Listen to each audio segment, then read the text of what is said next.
Hi, this is Jonathan Rosenhead, Jerusalem psychotherapist. This week's Torah and Psychology post with Parshas Emor is titled Rebuke. In this week's Parsha, we read at the beginning about the standards of behavior and conduct that were expected of the Kohanim. And the pasuk uses the word Emor and Va'amarta. And Rashi points out this redundancy, that this repeating the same word twice, and explains that not only are the Kohanim, the adult Kohanim, being warned and being instructed to keep this standard of behavior, but also the adults should give guidance and instruction and rebuke to the children to ensure that they too keep the standard of behavior. And the pasuk uses the word emor rather than dibor, and we know that there's a difference between emor and dibor, to say and to speak, because emor has the connotations of a softer, calmer language, whereas dibor is harsher and has a stricter tone. And this is giving the message that rebuke should be done in a way that will help a person. As Rav Soloveitchik explains, the mitzvah of rebuke is ultimately to help the person, to help them to understand the error or the problem with their behavior and to be able to change.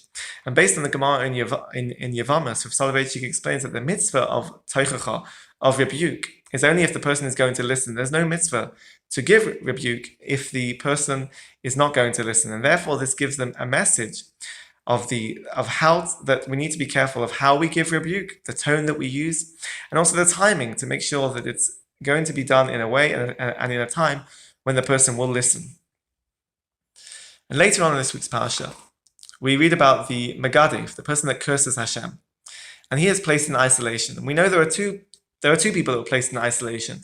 One is the Megadif, the person that cursed Hashem in this week's parasha, and also the Mekoshesh, which we read about, that the person that collected wood on Shabbos, he was also placed in isolation. And the Sifsei Chachamim explains that the Megadif and the Mekoshesh were not put in isolation together, because the Mekoshesh was placed in isolation because they knew he was supposed to be punished, that he was going to be subject to the death penalty. They just didn't know which type of punishment should be given to him, and he was therefore placed in isolation until the law was clarified. Whereas the Megadif in this week's parasha, they weren't sure at all if he should be punished. He has done something wrong. They weren't sure whether he should be punished. So the Sifsei Chachamim explains that if the Megadif was placed with Mekoshesh, he would think that he is also going to be put to death. And that would be an unfair message to give to him. It would be an extreme and not appropriate form of rebuke to the Megadif for the behavior that he was showing. And this is giving a message of how to give rebuke. It requires certain psychological skills to be able to evaluate the situation in a fair way, to be able to execute it in a fair way, based on the timing, based on the tone that we use, based on the message that we are trying to give across to the person through the rebuke.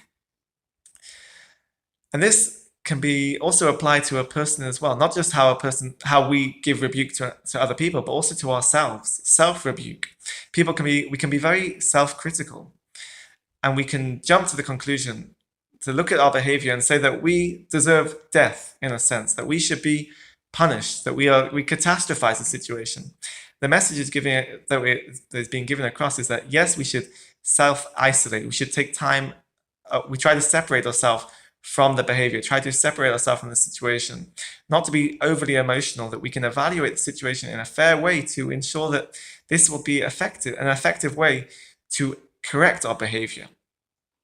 And also in parenting, we know that timeout is a familiar concept in parenting, that we place a child in timeout to give them the opportunity to evaluate the behavior.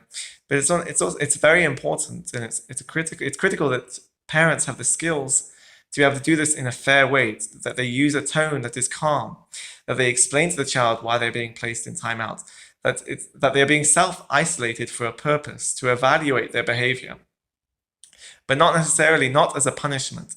In this week's parasha, we do read about punishment. The Mekoshesh, the Megadif is punished in the end. But the message that we're trying to take across is that punishment is not effective. In rebuke and the process of trying to help a person, punishment, and we know through behavioral psychology that punishment is not effective to bring about change in behavior. And what we want to take out from this week's parasha is a message of how to rebuke, the tone that we use, the timing, the context, the execution of the rebuke. And this will give us the skills to be able to help other people and help ourselves. Have a great Shabbos and keep well.